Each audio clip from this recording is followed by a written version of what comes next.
Hello beautiful people, and today I want to do a video all about the importance of backing your decisions, why it is not only important for you but why it is so important and so beneficial for your loved ones, for everyone else around you. And I want to talk through a little experience that I had this morning that really shook me up to this idea, that really got me thinking deeply about it. So, as some of you might know, I'm a mum to two young girls. I've got a nearly 6-year-old and a 2.5-year-old. And this morning I had to drop my 2.5-year-old off at our childminders. We have an amazing childminder she's a friend, and she's just the most amazing person that you would ever want your child to look after. But my little one had a little bit of a cold, so I was struggling a bit, and I couldn't come in and settle her in because I had to get my oldest off to school. And it was a really emotional drop off. It was really triggering, and I went in feeling uncertain about it all. Like, I had this energy of, is this the right thing? Should I be doing this? Maybe I should keep her at home with me. You know, all of that conflict was going on in my mind. And so I took her in and we did a quick, let's have a little play. And then I went to leave and she just started bawling her eyes out. And she doesn't normally do that there. Like, normally she's really happy. She just gets stuck into play. And it just triggered me. Like, I just welled up and I had tears. I couldn't stop them. They were just coming out. I was trying to stay in this really strong place, but I just couldn't. And we kind of just wept together. And my amazing friend, our childminder, was so supportive and amazing throughout the entire process. And eventually I had to just leave because I had my eldest in the car and she was getting upset because I was taking a bit of time and I had to get her to school. And I'm sure there's a lot of you who have got young children who can relate to this. But what it really got me to think about when I was on that drive to school was the power of our decisions.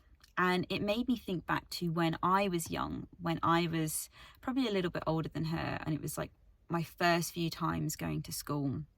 And I remember my dad taking me, and I didn't want to leave. I kept clinging on to him. I was crying. But what I also remember really clearly was I remember his energy. I could feel, even from that young age, I could feel his energy was that he was uncertain whether this was the right thing. I could feel his uncertainty, and it was making me more uncertain, I think, and more nervous. And, this isn't to have a pop at my dad, I walked in today with that exact same energy. But it really made me think about why it is so important to have conviction in your decisions. Because if I could have completely done that differently this morning. If I'd have got up and said, okay, she's well enough to go there today. I'm solo parenting for this week. I've got my husband away. So for me, having that morning to myself to do some work, to get into, filming this video, doing the things that I love, topping myself back up, that is important. And that is vital for me to then show up later on and for the rest of the week when I'm on my own, as the mum that I want to be, as the parent I want to be, as the person that I want to be. So I could have stepped into that energy and said, yes, this might be hard for her because she's not feeling 100%. And of course she wants to stay with me and she has a deep connection and bond with me. But I also know that she loves it when she goes to our childminders. It is a home away from home for her. She has had many, many happy times there. I know that it's not that she doesn't enjoy it there. I feel comfortable with who I'm leaving her with. I know that person is loving. So I could have really got into this energy of backing my decision and saying, she is still fully entitled to feel upset and to express that sadness of me leaving. But what I could have walked in there with was that different energy of, this is going to be hard for you, but I'm here, I am coming back, and you're going to be supported through this, and you're going to be loved through this, and it's okay for you to feel this, but the decision is still the decision. And I used to think that that was really harsh. I used to think that really I should have just given in. And probably, you know, a few years ago with my eldest, I would have done that.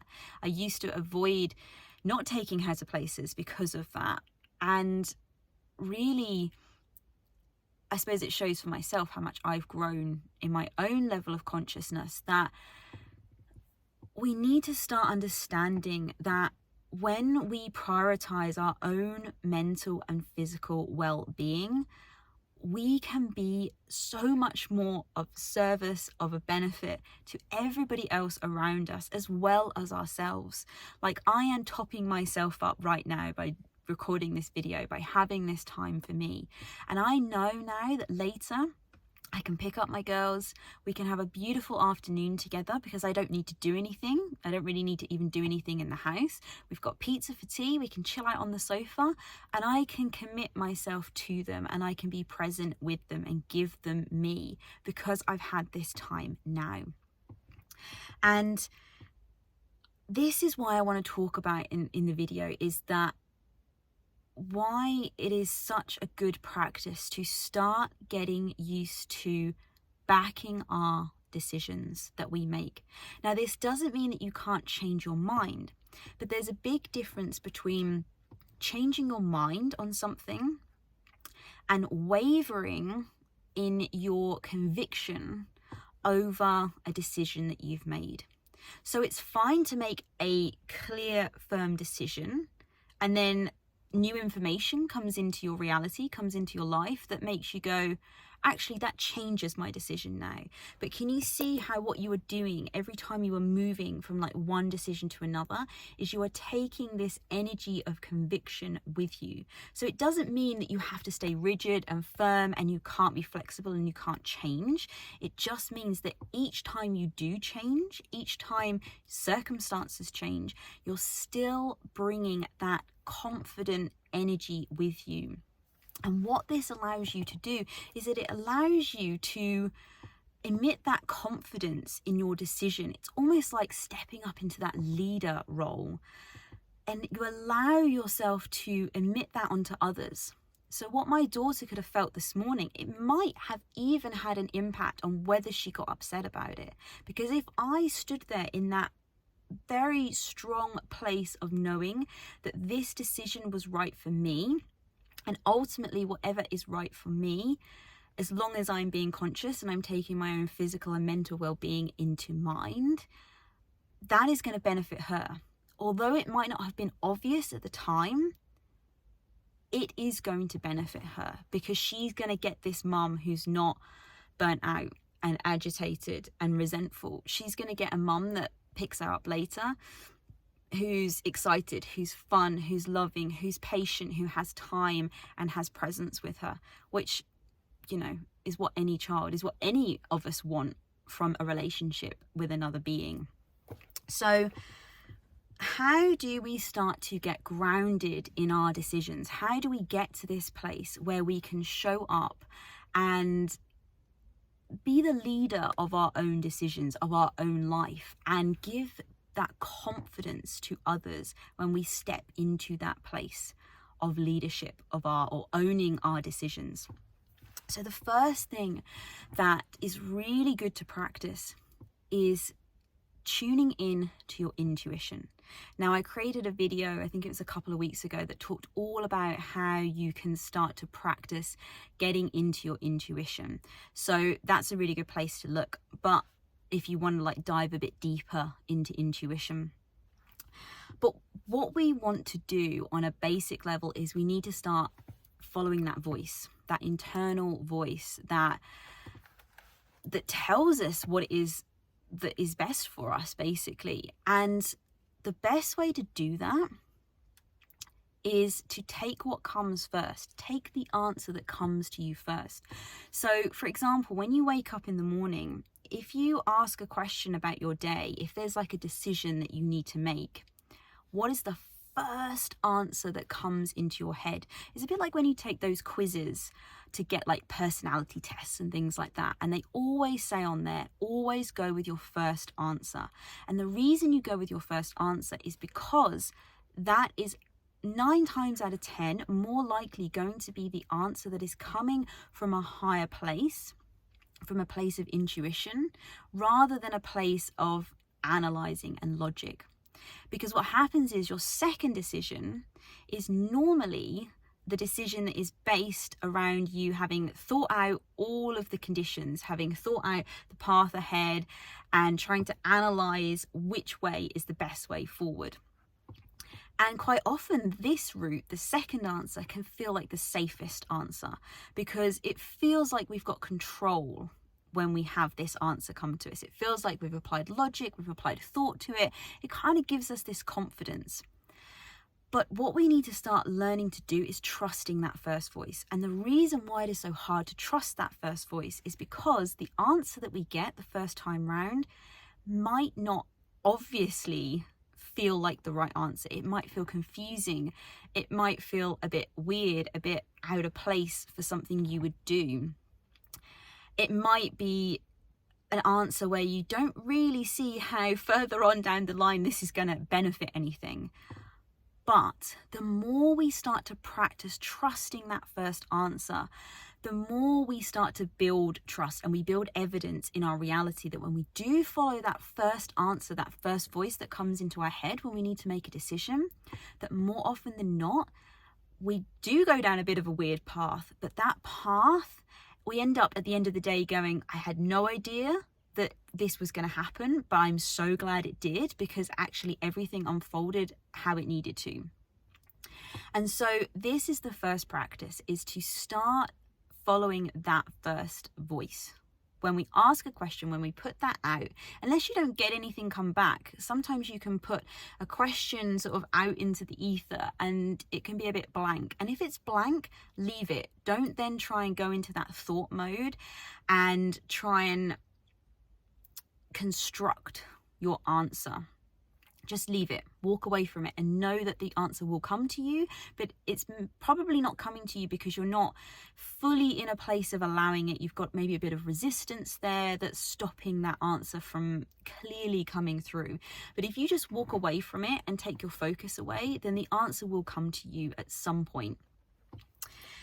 And then the second thing that we need to start doing is believe that doing what makes you happy is the best choice possible, which especially for parents, and more often than not, especially for mothers, because 9 times out of 10 they spend a lot of time with their children, this can be a really hard one to get over.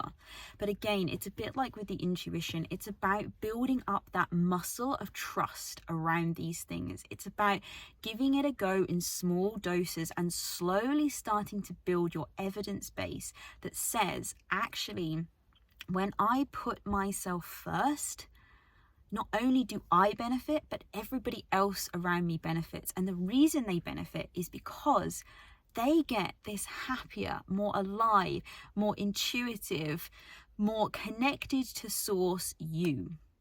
And when you are in this place, your vibration will be raised, you'll be in alignment with your inner being, your soul, your inner self, whatever it is you like to call it, that non-physical part of you.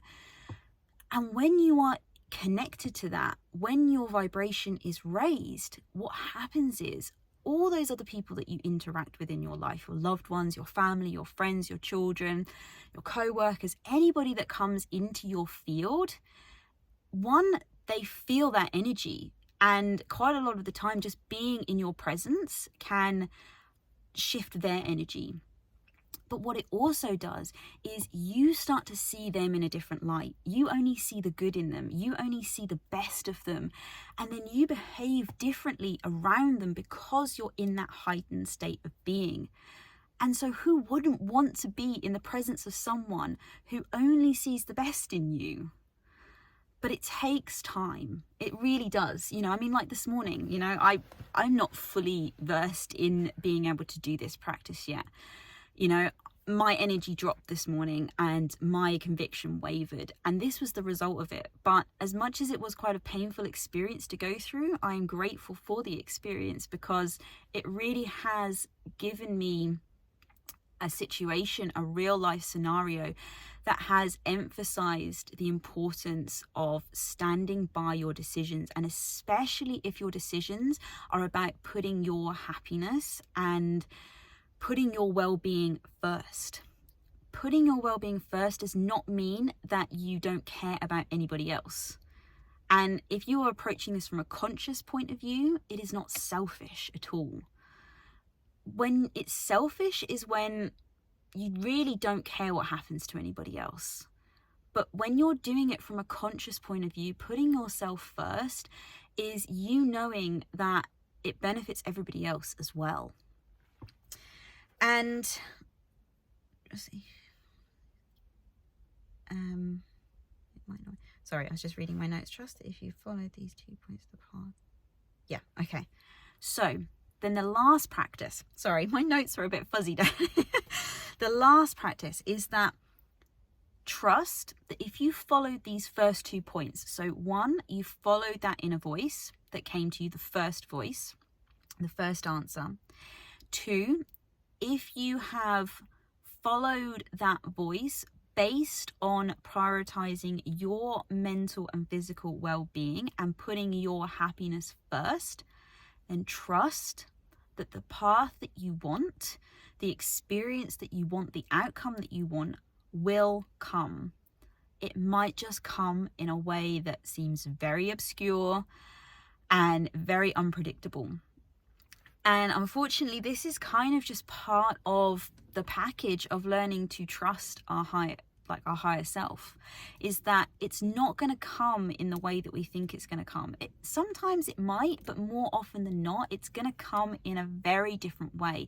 And the reason it comes differently is because your inner being, your higher self, your soul, that non-physical part of you, that part of you is seeing the broader perspective. It is seeing everything that is going on, whereas we're just looking with these very this narrow lens that we can only see into our own physical reality, whereas that non-physical part of us, that soul part of us, can see everything. It can see us. It can see where we stand in relation to what we want. It can see where we stand in relation to everybody else. And what it does is it picks out the best path to take us through all of that to get to what we want.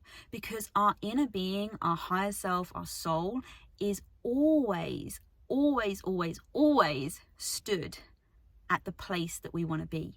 It is vibrating. That part of us is vibrating in the place that we want to be. And it's kind of like, so instead of like leading us, it's almost calling us, because it's already there. That part of us is already there. And it's just this kind of physical part of us is what needs to just catch up a bit and to follow the breadcrumb trail to meet up with our inner being, our higher self, in the place that it is sat. So trust that if you've ticked off those 2 things, that the outcome that you want will present itself. But you've got to be willing to be courageous enough and brave enough to allow it to call you along the path that might not seem obvious. So I'm going to wrap it up there because I haven't got much else to say, and I'm sat in my little office today, which is my car, and it's all getting a bit steamy in here. So let me know in the comments, is this something that you struggle with? Do you struggle to have conviction around your decisions? And have any of these tips been helpful? Have you tried any of these?